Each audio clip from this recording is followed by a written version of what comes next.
Bismillahirrahmanirrahim. Assalamualaikum warahmatullahi wabarakatuh. Innal hamdalillah nahmaduhu wa nasta'inuhu wa nastaghfiruh wa na'udzu billahi min shururi anfusina wa min sayyiati a'malina. May yahdihillahu fala mudilla lahu wa may yudlil fala hadiya lahu. Asyhadu an la ilaha illallah wahdahu la syarika lahu wa asyhadu anna Muhammadan abduhu wa rasuluhu la nabiyya ba'dahu. Ya ayyuhalladzina amanu taqullaha haqqa tuqatih wa la tamutunna illa wa antum muslimun.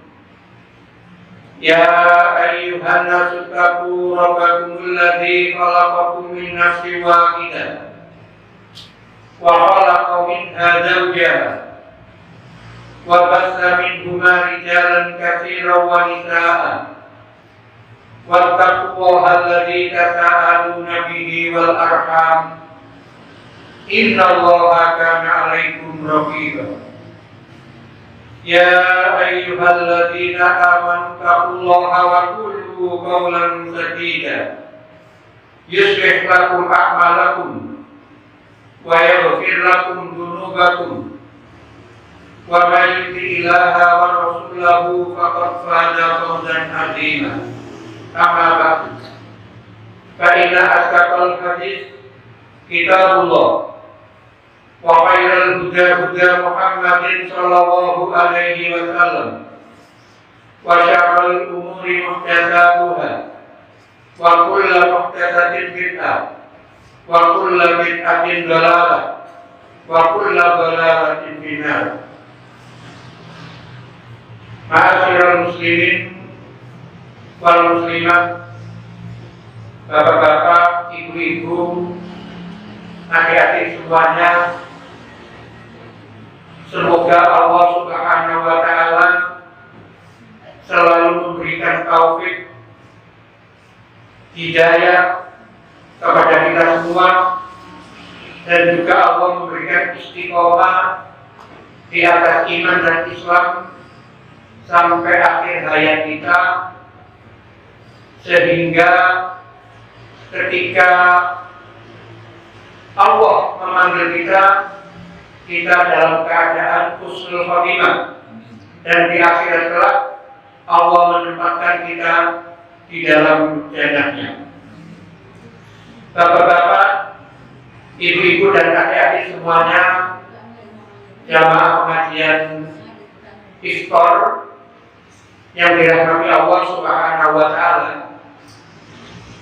kita sekarang memasuki 10 hari yang akhir di bulan Ramadan.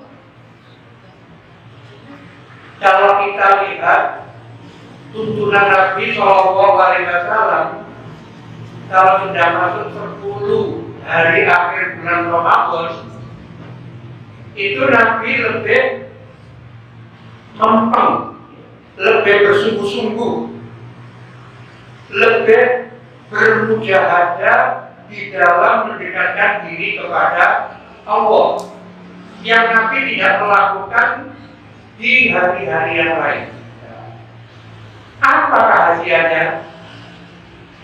Kok 10 hari akhir bulan Ramadan, kok tidak 10 yang pertama aja, atau 10 pertengahan, tapi Nabi bersungguh-sungguh pada 10 akhir Ramadan. Maka para ulama menjelaskan hadis ini karena Rasulullah SAW itu fil asril awakhiri adalah Rasulullah SAW bersungguh-sungguh di dalam beribadah kepada Allah, ya bersungguh-sungguh membaca Al-Quran, bersungguh-sungguh di dalam melakukan sholat malam, bersungguh-sungguh di dalam berzikir. Karena ada doa. Doanya adalah agar semakin tua kita, semakin bertambah umur kita, semakin dekat ajal kita, maka ketika ajal itu menjemput kita itu dalam keadaan berbuat baik. Sebab apa kata Nabi? Innamal a'malu bil khawatim. Amal yang dinilai oleh Allah Subhanahu wa Ta'ala itu adalah penutupannya, akhirnya. Sehingga apa? Kalau ketika nyawa itu dicabut oleh Allah, dia dalam keadaan berbuat baik, maka surga sebagai jaminannya. Sehingga dalam hadis ketika menyebutkan proses penciptaan manusia, kata Nabi, inna khalaqakum, bahwasanya penciptaan kamu, penciptaan manusia, fi batni ummihi arba'ina yauman nutfatan. Ketika umur 40 hari itu masih berbentuk nutfah, berbentuk sperma. Summa yakunu mudghatan misladari. Kemudian 40 hari berikutnya itu menjadi segumpal darah. Summa yakunu alaqatan. Kemudian 40 hari berikutnya itu menjadi daging. Kemudian tubuh tulang. Kemudian diutus malaikat untuk meniupkan roh. Kemudian malaikat yang diutus meniupkan roh sekaligus disuruh mencatat takdirnya. Takdir tentang rezekinya, takdir tentang kampanye, takdir dengan bahagia dan celakanya. Bahkan kata Nabi, kalau orang mulai kecil dia rajin ibadah, karena banyak melakukan ketaatan, sampai jarak dia dengan surga itu hanya satu jengkal. Tapi ketetapan Allah bahwasanya dia itu adalah ahli neraka. Saya dulu dia akan masuk neraka. Sebab apa? Dia baik awalnya tapi jelek akhirnya, sehingga mati dalam keadaan suhul khotimah. Nah, ini banyak sekali kisah-kisah zaman dahulu di kalangan Bani Israel maupun di kalangan umat Nabi Muhammad. Banyak sekali kisah-kisah yang menceritakan masalah itu untuk bisa diambil pelajaran. Misalnya di kalangan Bani Israel dulu ada orang ahli ibadah, tapi ternyata dia khilaf sampai menghamili seorang wanita karena termakan oleh bujuk rayu iblis. Kemudian akhirnya dia ketahuan dan dia dihukum raja.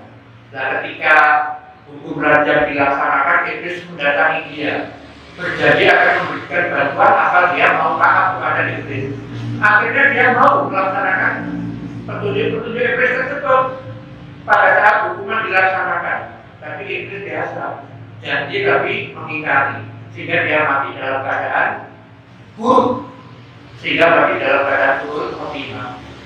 Bahkan di zaman Nabi ada orang yang berperang, bahkan banyak membunuh orang kafir, sampai para sahabat itu komentari, wah, orang ini kalau mati mesti masuk surga, jasanya terhadap Islam sangat besar.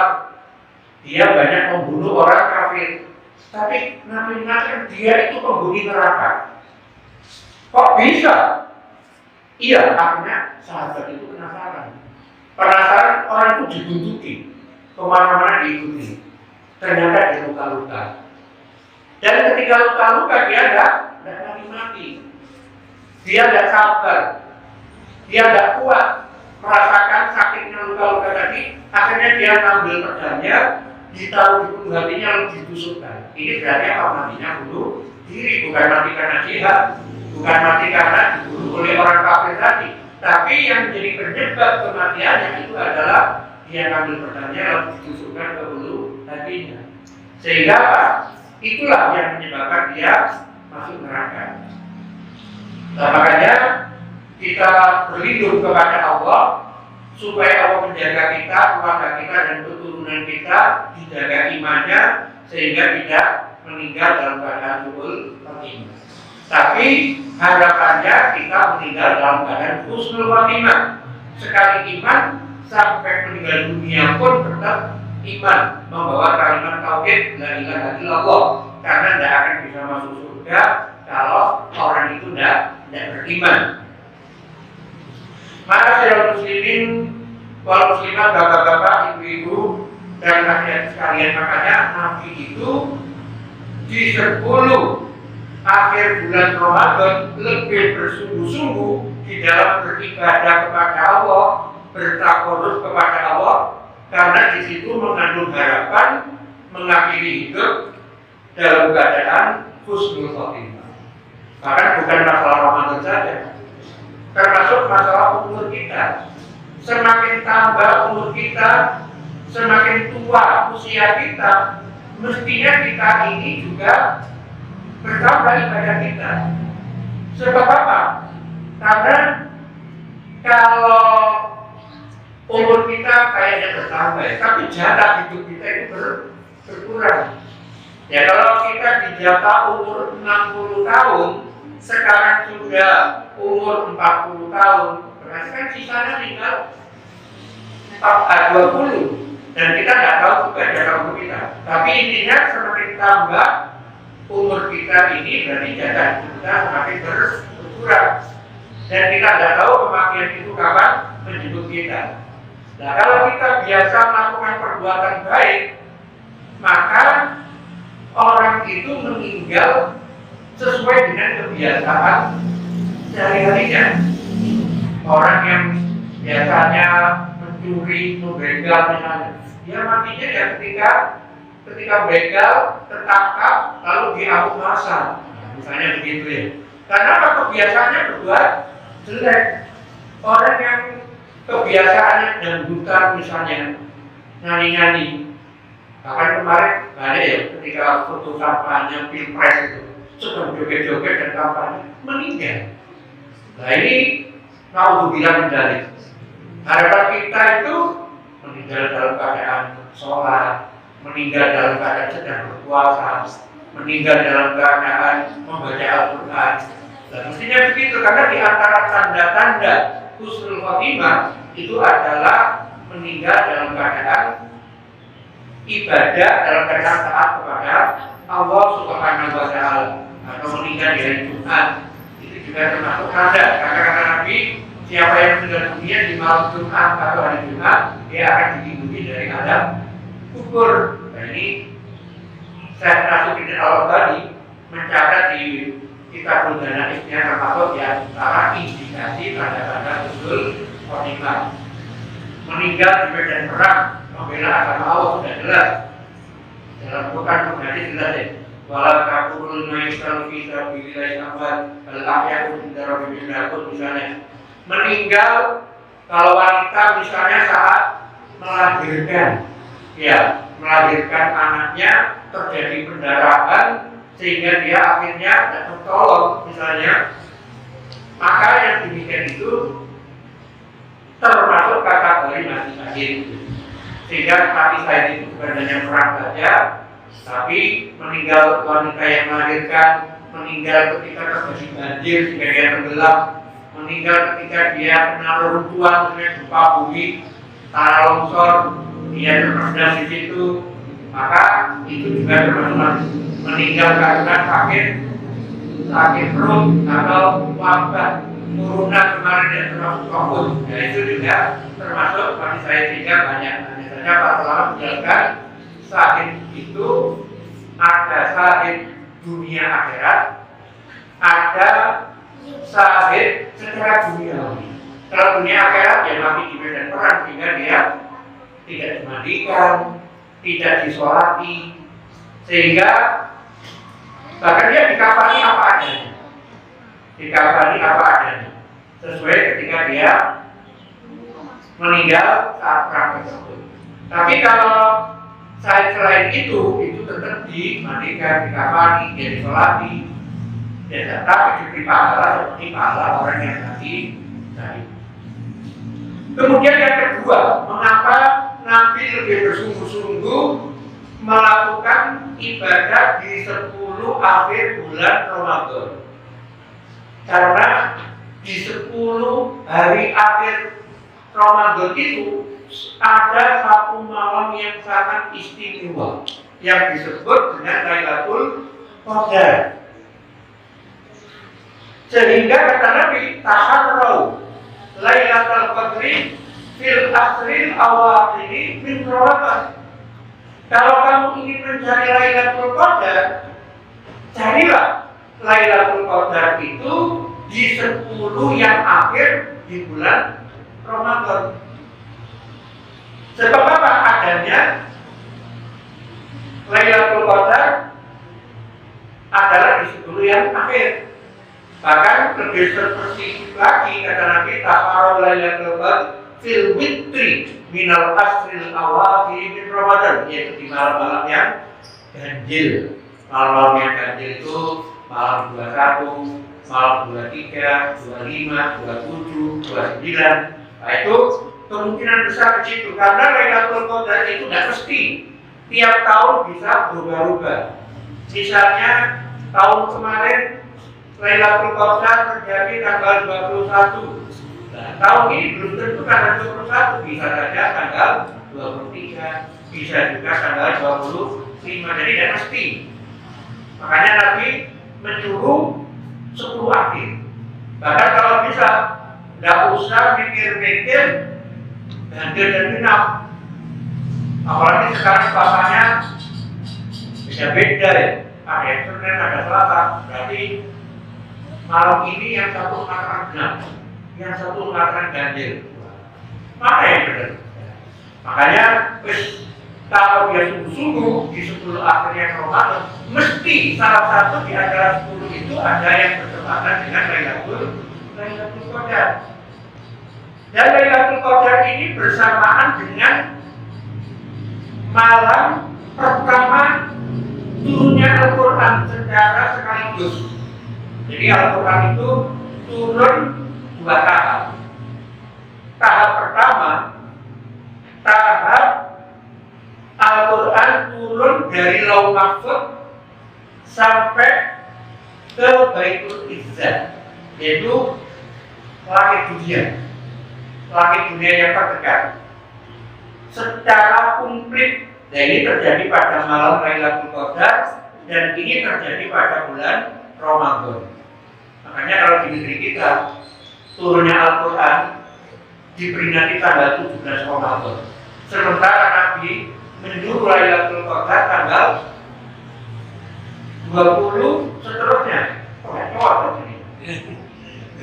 Berarti benar dari tanggal 17. Kalau Quran menyatakan memang Quran itu turun pada bulan Ramadan. Satu Ramadan nanti unzila fihil Quran. Bulan Ramadan, bulan yang mulia, bulan yang penuh rahmat.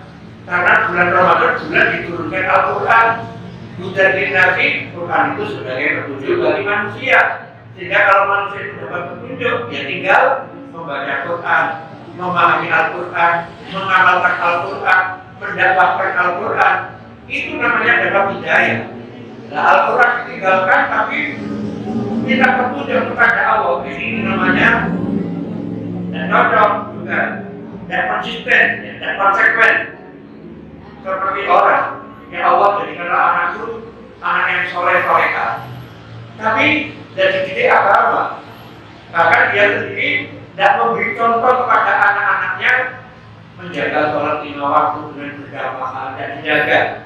Membaca Al-Quran setiap hari tidak dilakukan, tapi kepinginnya punya anak yang soleh dan soleha.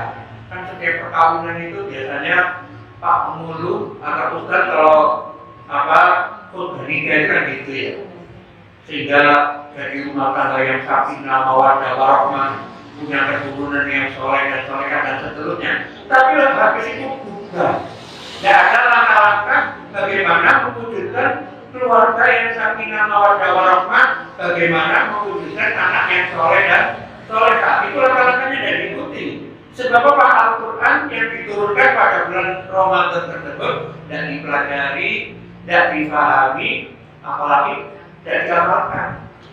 Nah, tentu saja keinginan-keinginan itu adalah keinginan yang tidak sesuai, tidak cocok dengan apa yang dia inginkan. Kemudian juga kalau Al-Quran sudah sepakat turun pada bulan Ramadan, tanggalnya dan disebut apakah itu bulan Ramadan atau yang lainnya, dan malam ini disebut Lailatul Qadar, yaitu inna anzalnahu fi Lailatul Qadar. Kami menurunkan Al-Quran itu pada malam yang mulia yang disebut Qadar. Qadar itu dia seperti emas, kadarnya 24.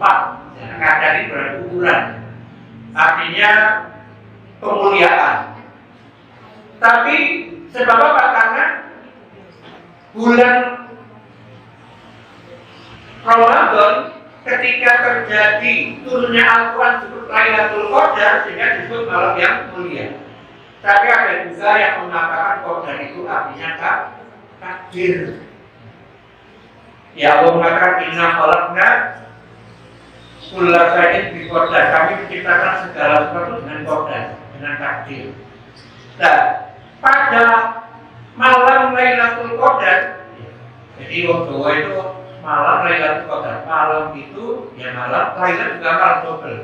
Seperti ini apa PT ayam jago gitu ya. Sudah PT ayam lagi, PT ayam jago. Orang Jawa itu gitu. Mestinya cukup Lailatul Qadar tidak pakai malam, tapi tidak enak kalau malam. Jadi malam Lailatul Qadar, malam diturunkan Al-Quran, itu sangat mulia dan juga malam penetapan takdir. Karena para ulama membagi takdir itu dibagi menjadi 4 tingkatan.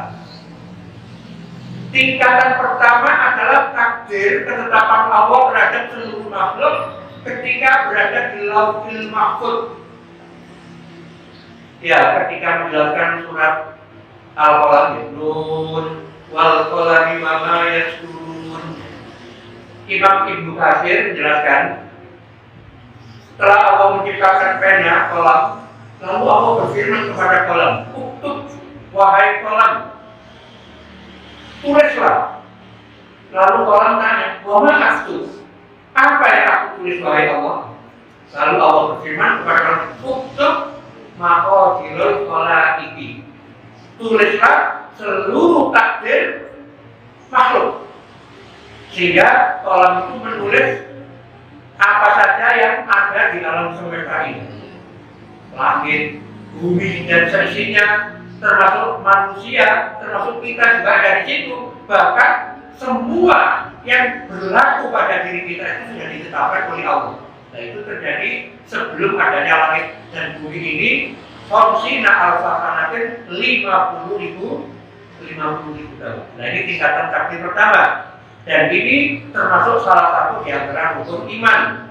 Bahkan mengingkari takdir itu bisa membatalkan iman kita. Ya, karena di zaman sahabat dulu, zaman Abdullah bin Umar, ada orang tidak percaya kepada takdir.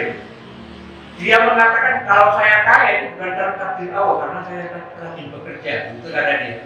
Saya itu kalau pintar karena saya rajin belajar, bukan karena takdir Allah. Dia menolak. Sehingga apa? Tidak iman. Lalu orang yang mendengarkan pengajian dia kok aneh. Ceramahnya orang ini kok aneh. Akhirnya ayo kita haji. Kita cari sahabat di sana. Kalau kita ketemu sahabat, kita tanya tentang orang yang seperti ini. Akhirnya dia haji. Ketika sedang tawaf mengelilingi Ka'bah, dia melihat Abdullah bin Umar. Oh, itu Abdullah bin Umar. Mari kita kejar. Akhirnya dikejar. Lalu diambil kanan kirinya. Sambil tawaf mengelilingi Ka'bah, sambil tanya, wahai Abdullah bin Umar, di tempat kami yaitu di Syam, ya di Syam sekarang di Syria, di Irak, ya, di Damaskus, itu termasuk wilayah Syria, termasuk Palestina. Di tempat kami di Syam itu ada orang, dia banyak hafal Quran, dia banyak baca hadis Nabi, tapi dia tidak percaya kepada takdir. Maka jawab Abdullah bin Mas'ud, saya berlepas diri dengan dia, dia pun berlepas diri dengan saya. Dan katakan padanya, kalau dia bersedekah emas sebesar gunung Uhud, Allah tidak akan terima. Sebab dia tidak beriman kepada takdir. Itu artinya apa? Nah, kalau dia mengingkari iman kepada takdir, berarti imannya batal. Kalau imannya batal, berarti amal-amalnya tidak akan diterima oleh Allah. Berarti itu. Nah, ini kita wajib mengimani kepada takdir. Kita sakit sudah ditakdirkan oleh Allah. Kita miskin juga sudah ditakdirkan oleh Allah. Tapi kita juga diwajibkan untuk berikhtiar, untuk beramal, untuk berusaha. Kemudian takdir kedua itu adalah takdir ketika berada di dalam kandungan ibu. Ya seperti yang tadi tentang penciptaan manusia, ketika manusia itu umur 120 hari atau 4 bulan di perut ibunya, makanya ketika hamil itu sebulan, 2 bulan, bayi itu masih tenang dalam perut. Tapi kalau sudah 4 bulan, mulai beronjak-beronjak, nandak kanan dan kiri itu sudah terasa. Kenapa? Karena sudah diberi ruh, sudah ada nyawanya. Nah, pada umur 4 bulan tadi malaikat juga disuruh mencatat takdirnya tentang umurnya, tentang amalnya, tentang rezekinya. Itu semua juga namanya takdir. Kemudian takdir yang ketiga, takdir tahunan. Takdir tahunan itu berarti apa yang akan terjadi pada diri kita di samping yang sudah dicatat tadi di takdir di Lauh Mahfuz dan takdir di alam rahim. Kemudian untuk tahun 2024 sampai 2025 yang akan datang, ini mungkin ada revisi, ada pembaharuan terhadap takdir kita. Dan ini pada malam Lailatul Qadar. Sebab apa? Ya di dalam Quran Allah menyatakan yang Allahu ma yasha'u wa yusbit wa indahu umul kitab. Allah itu menghapus ketetapannya tadi apa saja yang Allah kehendaki. Ya karena Allah yang menetapkan, Allah juga yang berhak untuk merubah, untuk menghapus, untuk mengganti yang lebih baik. Itu semua adalah hak Allah. Wa indahu umul kitab, dan di sisi Allah adalah umul kitab, yaitu catatan-catatan takdir kita, catatan-catatan amal-amal kita itu ada di sana.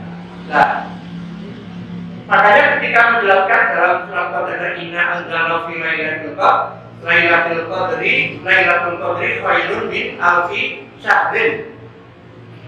Lailatul Qadar itu lebih baik daripada 1000 bulan. Lalu para ulama menjelaskan maksudnya orang yang berbuat baik bertepatan dengan malam Lailatul Qadar itu nilainya adalah lebih baik 1000 bulan di malam-malam yang lain yang tidak ada Lailatul Qadar. Misalnya kita sholat tarawih, ternyata sholat tarawih yang kita lakukan itu bertepatan dengan Lailatul Qadar. Kita bersedekah, sedekah kita bertepatan dengan Lailatul Qadar. Kita baca Quran kita itu pas dengan malam Lailatul Qadar. Itu nilainya sama dengan amal yang kita lakukan 1000 bulan lebih. Nah 1000 bulan itu kalau kita bagi 1 tahun itu kan 12 bulan. Nah 1000 dibagi 12 itu muncul angka 83 tahun lebih 4 bulan. Kita itu belum tentu umurnya nanti sampai 84 tahun.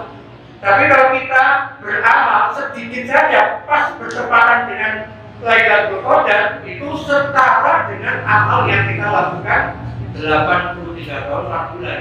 Sehingga walaupun umur kita itu pendek, tapi kita tidak kalah dengan umat-umat terdahulu yang umurnya panjang-panjang sampai 1000 tahun seperti umatnya Nabi Nuh misalnya, tidak kalah gitu. Sehingga kita bisa mengungguli, sehingga bisa masuk surga lebih awal daripada umatnya Nabi Nuh, umatnya Nabi Musa, Nabi Isa, Nabi Ibrahim, Nabi yang lain. Ini merupakan kasih sayang Allah kepada kita yang telah memberikan Lailatul qadar, malam bertabur pahala, malam yang lebih baik daripada 1000 bulan tadi. Makanya Nabi lebih bersungguh-sungguh di 10 hari akhir bulan Ramadan dengan harapan kesungguhannya amalnya itu ada yang bertepatan dengan Lailatul Qadar. Jadi ada dua.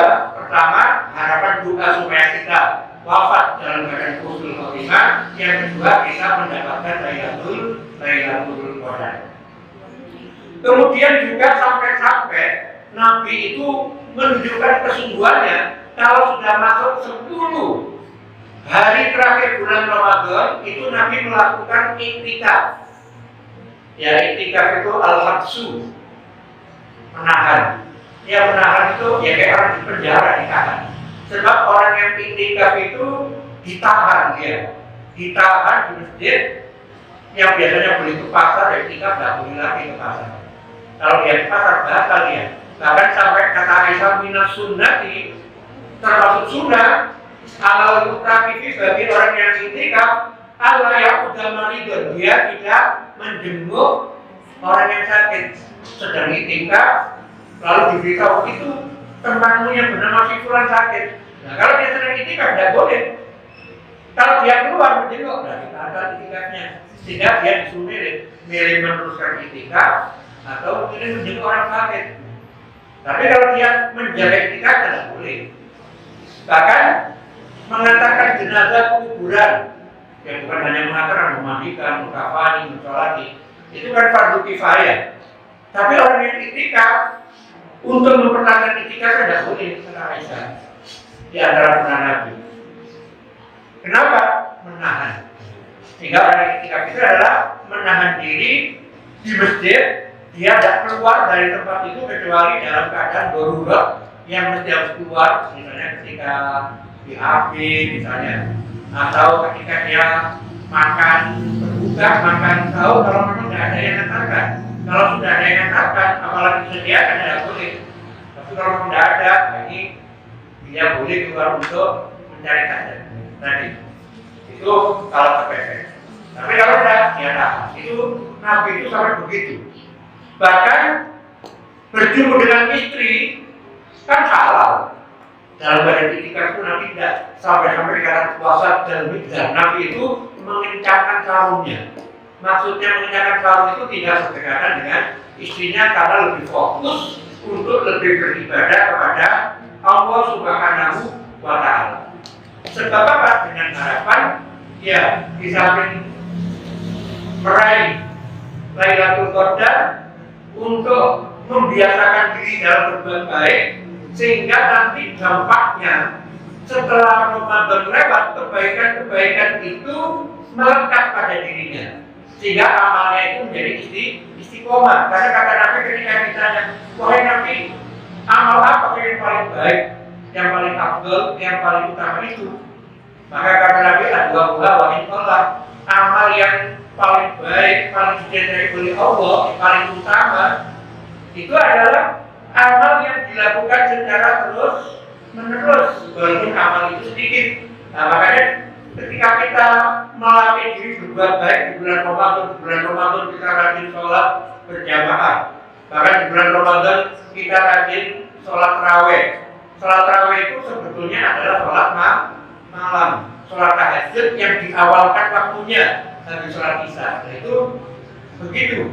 Karena kata Aisyah, Nabi itu sholatnya di luar bulan Ramadan atau di dalam bulan Ramadan ya tidak lebih dari 11 rakaat. Nah, kalau pada bulan Ramadan 11 rakaat itu dilakukan sehabis sholat isya, nah ini berarti hakikatnya adalah sholat malam yang diawalkan. Sehingga apa? Sehingga kalau orang bersungguh-sungguh sholat tarawih di bulan Ramadan, nanti kalau sudah meninggalkan bulan Ramadan, kebiasaan baik itu dipertahankan. Ya walaupun kalau tidak bisa jumlahnya banyak, 2 rakaat sholat malamnya, 1 rakaat sholat witir itu biasa. Seperti Abu Hurairah, Nabi berpesan kepadaku supaya aku sholat witir, tahajud dan witir sebelum tidur. kemudian menjaga sholat puasa sunnah 3 kali dalam 1 bulan, kemudian sholat duha ya 2 rakaat di pagi hari setelah matahari terbit. Karena kata Nabi, sholat duha itu kalau orang kita itu sholat duha itu sholat rizki ya. Padahal kalau dalam hadis sholat duha itu disebut sholat awabin, sholatnya orang-orang yang kembali kepada Allah, sholatnya orang yang bertaubat. Nah, itu ketika anak unta kepanasan, ya, anak unta kepanasan berarti matahari sudah terbit. Kemudian nilainya sama dengan sedekah sebanyak 360 kali. Karena kata Nabi di dalam tubuh manusia itu ada 360 persendian. Coba tangan kita, jari-jari kita ini saja 15 persendian, belum di telapak tangannya, belum di pergelangannya, belum di siku-sikunya. Nah itu kalau dihitung ada 360 persendian. Dan setiap persendian itu kita wajib bersedekah. Nah kita bersedekah 360 kali, tidak bisa kita. Apalagi kalau pakai uang, tidak cukup uang kita bersedekah sebanyak itu. Tapi kata Nabi, sholat duha 2 rakaat itu senilai dengan sedekah 360 kali tersebut. Ya walaupun baca subhanallah, alhamdulillah, Allahu akbar itu juga sedekah. Ngomong baik-baik pada orang lain sedekah, tersenyum ketemu orang lain juga sedekah. Itu pengertian sedekah itu sangat luas dan sangat banyak. Nah, kebaikan yang biasa kita lakukan di bulan Ramadan itu melekat pada diri kita sehingga selepas Ramadan kita tinggalkan kebaikan itu masih kita lakukan. Puasa Syawal misalnya, Ramadan sudah selesai, ini ada Syawal. Karena kata Nabi, puasa Ramadan ditambah 6 hari bulan Syawal seperti puasa 1 tahun penuh misalnya. Begitu juga sholat malam, bahwasanya di antara sholat yang paling baik setelah sholat wajib itu adalah qiyamul lail, sholat malam. Apalagi kadang-kadang ada puasa-puasa yang sifatnya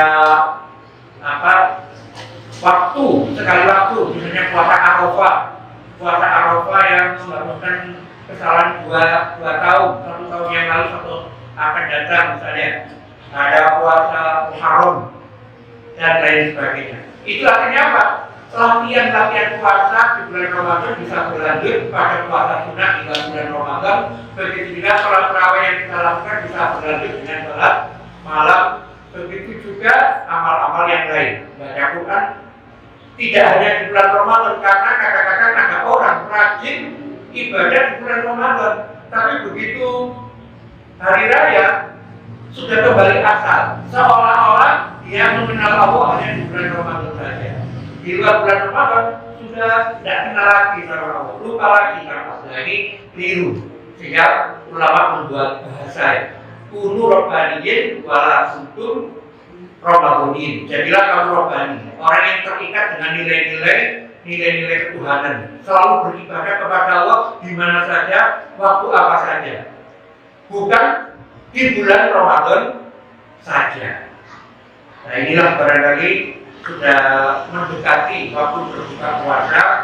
Ya apa yang saya ucapkan walaupun asbun ya asal bunyi, mudah-mudahan bermanfaat untuk saya, bermanfaat untuk kita semua, dan mudah-mudahan puasa yang kita lakukan, sholat yang kita lakukan, sedekah yang kita lakukan termasuk berbuka puasa ini diterima oleh Allah Subhanahu wa Ta'ala dan bisa mengantarkan kita menjadi golongan orang-orang yang bertakwa. Begitu juga tadarus Quran kita itu nanti bisa memberi syafaat kita di hari kiamat kelak, sehingga membela kita dari azab Allah neraka, bisa memasukkan kita ke dalam surga. Begitu juga kita termasuk orang-orang yang dibebaskan oleh Allah dari api neraka. Karena kata Nabi, di tiap bulan Ramadan Allah itu akan membebaskan di antara manusia itu dari api neraka, dan mudah-mudahan kita termasuk di dalamnya. Subhanakallahumma wa bihamdika asyhadu an la ilaha illa anta astaghfiruka wa atubu ilaik. Assalamualaikum warahmatullahi wabarakatuh.